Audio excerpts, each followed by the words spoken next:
स्वागत है आज के इस ज़बरदस्त सेशन में। सेशन स्टार्ट करने से पहले आप सभी से अनुरोध है कि सेशन को ज़्यादा से ज़्यादा शेयर करें, क्योंकि आपके बोर्ड एग्जाम काफ़ी नज़दीक हैं। तो आज के सेशन में हम लोग सॉल्व करेंगे प्री बोर्ड परीक्षा 2023 का शस्त्र यानी विषय हिंदी का प्री बोर्ड जो पेपर है उसे सॉल्व करेंगे कक्षा 10 वालों के लिए। तो वीडियो को एंड तक देखना, चैनल पर नए हो चैनल को सब्सक्राइब करना।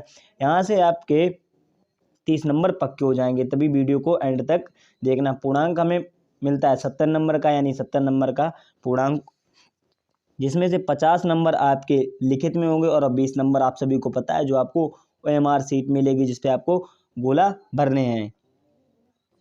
यानी समय हमें मिलता है 3 घंटे 15 मिनट। 15 मिनट हमें मिलते हैं पेपर यानी प्रश्न पत्र को पढ़ने के लिए। कुछ निर्देश हैं, चलिए उन निर्देशों को पढ़ लेते हैं। प्रश्न पत्र 2 खंडों आ तथा बा में विभाजित है। प्रश्न पत्र के खंड आ में बहुविकल्पीय प्रश्न है, यानी खंड आ में 20 बहुविकल्पीय हैं, जिसमें सही विकल्प का चयन करके OMR सीट पर नीले अथवा काले पेन से सही विकल्प वाले गोले को पूर्ण रूप से काला करें। जैसे मैंने कि बताया, OMR सीट पे आपको जो भी सही विकल्प हो उस पर आपको ब्लू या ब्लैक पेन का इस्तेमाल करके उसे काला करना है, गोल गोल भरना है। प्रत्येक प्रश्न के सम्मुख उनके निर्धारित अंक दिए गए हैं, यानी 20 नंबर के हमारे OMR है, प्रत्येक OMR 1 नंबर का होगा। चलिए फटाफट खंड आ जो है उसे हम सॉल्व कर लेते हैं। खंड आ में हमारे 20 बहुविकल्पीय हैं, जैसा कि हमने पहले बताया था और निर्देश में भी पढ़ लिया। चलिए बहुविकल्पीय सॉल्व करते हैं। पहला जो है हमारा बोला गुनाहों के देवता उपन्यास के लेखक हैं, यानी जो गुनाहों का देवता है वो एक उपन्यास है और उसके लेखक कौन है। तो आपको बताना उनके लेखक कौन है। उनके लेखक जो है वो हैं धर्मवीर भारती।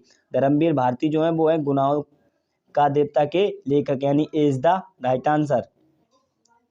सेकेंड है हमारा, सेकंड क्या है, अपनी खबर किस विधा की रचना है, यानी अपनी खबर किस विधा की रचना है। अपनी खबर जो है वो आत्मकथा है, यानी आत्मकथा है। C is the right answer. Next है हमारा थर्ड, शुक्ल युग की समय विधि है। शुक्ल युग की समय विधि कब से कब तक है। कब से कब तक है भाई, 1919 से लेके 1938 तक जो है वो शुक्ल युग की समय विधि है। क्लियर। नेक्स्ट बढ़ते हैं, चौथा है हमारा, नीड का निर्माण फिर किसकी रचना है। नीड का निर्माण भाई किस लेखक की रचना है। तो आपको पता है किस लेखक की रचना है, हमारे हरिवंश राय बच्चन जी की यह रचना है, नीड का निर्माण फिर। Is the right answer. पांचवा है हमारा, मेरी यूरोप यात्रा के लेखक हैं। मेरी यूरोप यात्रा के लेखक कौन है। राहुल शंकरदयाल, डॉक्टर राजेंद्र प्रसाद, यशपाल, जयप्रकाश भारती, कौन है। फटाफट से कमेंट में जवाब दें पता हो तो। जो राहुल शंकरदयाल जी हैं ये हमारी मेरी यूरोप यात्रा के लेखक हैं, यानी इज द राइट आंसर। आपको इसकी PDF मिल जाएगी, डिस्क्रिप्शन में लिंक है, जाके वहाँ से PDF डाउनलोड कर लेना। और अपनी जब तक प्री बोर्ड परीक्षा नहीं हो जाती तब तक हम आपको daily pre board paper provide करवाते रहेंगे। आप उसे सॉल्व करना, हम भी सॉल्व करवाएंगे, आप भी सॉल्व करना। इससे आपकी जो तैयारी है वो काफ़ी अच्छी होगी। नेक्स्ट है छठा हमारा, तारक सप्ताह के संपादक हैं। तारक सप्ताह के संपादक कौन है, पता है तो कमेंट में जवाब दें। तारक सप्ताह के संपादक कौन है, कौन है। जो हमारे अज्ञेय जी हैं, सच्चिदानंद हीरानंद अज्ञेय, ये तारक सप्ताह के संपादक हैं, यानी D is the right answer. Next है हमारा, छायावाद के कवि हैं। छायावाद के कवि कौन है, कुबेर नारायण, अज्ञेय जी, जयशंकर प्रसाद या माखनलाल, कौन है। छायावाद के कवि जो हमारे जयशंकर प्रसाद जी हैं ये छायावाद के कवि हैं, यानी B is the right answer. Clear. Next है हमारा, कठिन काव्य के प्रेत कहे जाते हैं। कठिन काव्य के प्रेत किसे कहते हैं। भूषण जी को, घनानंद जी को, केशव जी को, जयसी जी को, किसे बोलते हैं। फटाफट कमेंट में जवाब दें, किसे बोलते हैं। केशव जी को बोलते हैं। कठिन काव्य के प्रेत कहे जाते हैं हमारे केशव जी, यानी C is the right answer. Next है हमारा, प्रकृति के परिवेश में जन्म लेने के कारण प्रकृति के सुकुमार कवि कहे जाते हैं, किसे बोलते हैं। प्रकृति के परिवेश में जन्म लेने के कारण प्रकृति के सुकुमार कवि कहे जाते, कौन कहे जाते हैं। निराला जी, जयशंकर प्रसाद जी, महादेवी वर्मा जी या सुमित्रानंद पंत, कौन कहे जाता है। हमें आशा है कि आप लोगों को पता होगा कौन कहे जाते हैं। जो हमारी सुमित्रानंद पंत जी हैं वो सुकुमार कवि कहे जाते हैं, यानी D is the right answer. चलिए नेक्स्ट आगे बढ़ते हैं। 10वां है हमारा, भारत भारती के रचनाकार हैं, यानी भारत भारती के लेखक भी बोल सकते हो। भारत भारती के लेखक कौन है, आप सभी लोगों को पता है भारत भारती के लेखक कौन है। जो मैथिली षड्गुप्त जी हैं, मैथिली षड्गुप्त जी, यानी वो भारत भारती के रचनाकार हैं, यानी उन्होंने ही ये कविता लिखी थी। नेक्स्ट है हमारा 11वां, हास्य रस का स्थायी भाव है। आप सभी लोगों को पता है हास्य रस का स्थायी भाव क्या होता है। शोक, रति, हास, निर्वेद क्या होता है। हास्य रस का स्थायी भाव हास होता है, यानी C is the right answer. Next है हमारा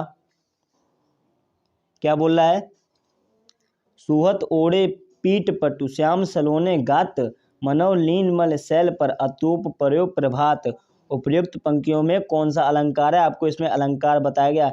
कौन सा अलंकार है, उपमा अलंकार, उत्प्रेक्षा अलंकार, रूपक अलंकार, श्लेषण, कौन सा अलंकार है। इसमें जो है वो है उत्प्रेक्षा अलंकार, यानी B is the right answer.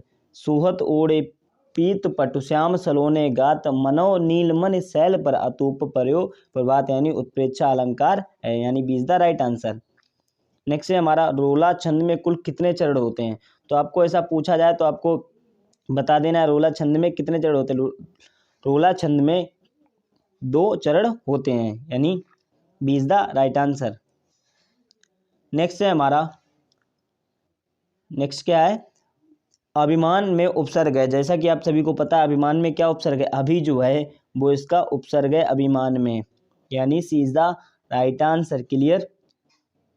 चलिए नेक्स्ट आगे बढ़ते हैं।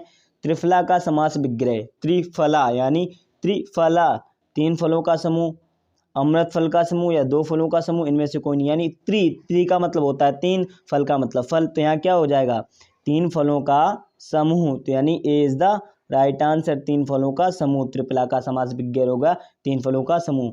नेक्स्ट है हमारा कपड़ा का तत्सम है। कपड़ा का तत्सम क्या है, कपड़ा का तत्सम है क्या, कपड़ा का तत्सम है, कपड़ा का तत्सम है वस्त्र नहीं, करपट, yes B is the right answer. करपट जो है वो कपड़ा का तत्सम रूप है, यानी B is the right answer. Next है हमारा 17वां क्या बोल रहा है, फल से शब्द में वचन एवं विभक्ति है। क्या है, वचन एवं विभक्ति, तो क्या ए इज द राइट आंसर, चतुर्थी विभक्ति बहुवचन। नेक्स्ट है हमारा 18वां, अपठत धातु का वचन एवं पुरुष, तो यानी ए इज द राइट आंसर, प्रथमा पुरुष द्विवचन। क्लियर। नेक्स्ट हमारा तथैव में संधि विग्रह है। तथैव में संधि विग्रह क्या है, तथधन एव, तथेधन ब, तथाधन एव या तथधन एव, तो क्या हो जाएगा यहाँ पे राइट आंसर क्या है हमारा, वो है तथधन एव, यानी ए इज द राइट आंसर। इसका संधि विग्रह यही है। लास्ट है हमारा खंड आ का 20वां, पेड़ तरु द्रुम आदि क्या कहलाते हैं। भाई विलोम कहलाएंगे नहीं, क्योंकि यहाँ दिया गया पेड़ भी दिया गया, तरु भी दिया गया, धूम्र भी दिया गया, तो तत्वव नहीं, तत्सम ये भी नहीं, क्या भाई बचा हुआ हमारा जो पर्यायवाची है वो कहलाए, क्योंकि पर्यायवाची के कई नाम होते हैं। पेड़ को तरु भी बोल सकते हो, धूम्र भी बोल सकते हैं, तो यानी B is the right answer. खंड आ तो हमारा समाप्त हो गया। आपको पीडीएफ मिल जाएगी, डिस्क्रिप्शन में लिंक है, जाके वहाँ से पीडीएफ डाउनलोड कर सकते हो। नेक्स्ट है हमारा खंड बा, वर्णात्मक प्रश्न, यानी वर्णात्मक प्रश्न में आपको गद्यांश मिलेगा। क्या मिलेगा आपको, गद्यांश। इस गद्यांश को आपको कायदे से पढ़ना है। कायदे से पढ़ने के बाद आपसे कुछ प्रश्न पूछे जाएंगे, जैसे नीचे उपयुक्त गद्यांश का शीर्षक और लेखक के नाम लिखिए। जो भी गद्यांश है जिस भी चैप्टर का, उस चैप्टर के लेखक के बारे में और उस गद्यांश के बारे में आपको लिखना है। फिर उसके नीचे पूछा जाएगा गद्यांश के रेखांकित अंश की व्याख्या कीजिए, यानी रेखांकित अंश की व्याख्या कीजिए। तो यहाँ से लगा के कितना से लगाकर यहाँ तक जो अंडरलाइन दी गई है इतना पढ़ के आपको उसके बारे में नीचे लिखना है। अपने शब्दों में भी आप लिख सकते हो। तीसरा क्वेश्चन पूछा जाएगा, दीवारों पर बने चित्र किन किन से संबंधित है, तो आपको इस पैसेज से पढ़ के ही बताना है। तो अगर आपको ये नहीं आ रहा तो आपको अथवा में और मिलेगा, आप कंफ्यूज मत होना, अथवा करके मिलेगा आपको। इसमें भी पूछा जाएगा उपयुक्त गद्यांश का संदर्भ लिखिए, इसे भी पढ़ के आपको यहाँ संदर्भ लिखना है, फिर उसकी व्याख्या करनी। यहाँ तक व्याख्या करने के बाद फिर एक क्वेश्चन पूछा जाएगा, हमारे अस्तित्व को कौन कायम रखे हुए है, तो आपको इस गद्यांश को पढ़ के और अपने मन से बताना है। यानी ये आपका कितने नंबर में पूछा जाएगा, 6 नंबर में पूछा जाएगा, तो आपको इसे छोड़ना नहीं, बनना आपके 6 नंबर तो गए। इसके बाद पद्यांश आ गया, बढ़ जाता है मान वीरों का रण में बलि होने से, मूल्यवती होती सोने की भस्म यथा सोने से, रानी से भी अधिक हमें अब यही समाधि है प्यारी, निहित स्वतंत्रता की आशा की चिंगारी। यानी ये भी पैसेज हमें पढ़ना है, यानी पद पढ़ना है, और इसमें भी हमें पद्यांश का संदर्भ लिखना है और उसकी व्याख्या करनी है।